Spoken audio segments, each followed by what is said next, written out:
225. Covenant Wealth. Chalcedon Report number 424, November 2000. The usual economic classifications are wealthy, middle class, and poor. The definitions of each are vague, but the meanings are clear. In each case, the definitions vary with time. Early in the 1929 Depression, in a film, showgirls described the hero as, quote, very rich, end quote, because his income was $5,000 a year. In those days, a good house sold for $2,500. Intellectuals have problems with all three classes. They treat the rich as malefactors, the middle class as hopelessly stupid, and the poor are idealized as victims, but they are avoided. From a covenantal and biblical perspective, all three classes can be good or evil, depending on their relationship to the triune God and his law word. In the beginning, man was told to subdue the garden and develop it by caring for it. The Garden of Eden was, in a limited space, the place where man was to develop his kingdom work and gain in the wealth thereof. Now we define wealth in terms of money and possessions. God's purpose is that we define it in terms of his kingdom, not in terms of human social status.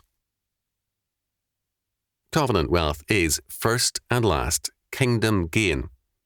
Thus, I am, in my estimation, a rich man, although, for example, I have never owned a new car, and my present one dates from 1980. In the year 2000, it still does well, because it is well cared for. Covenant wealth will prosper us usually, but it always prospers God's kingdom. But some churchmen share the world's views. I have seen well-to-do congregations build monumentally poor and ugly churches as though it was a virtue to do so. The purpose of covenant wealth is to make this world into God's kingdom. It means developing also the arts and sciences to further his kingdom. This means we apply the faith to every area of life and thought. What are we building? What is around us?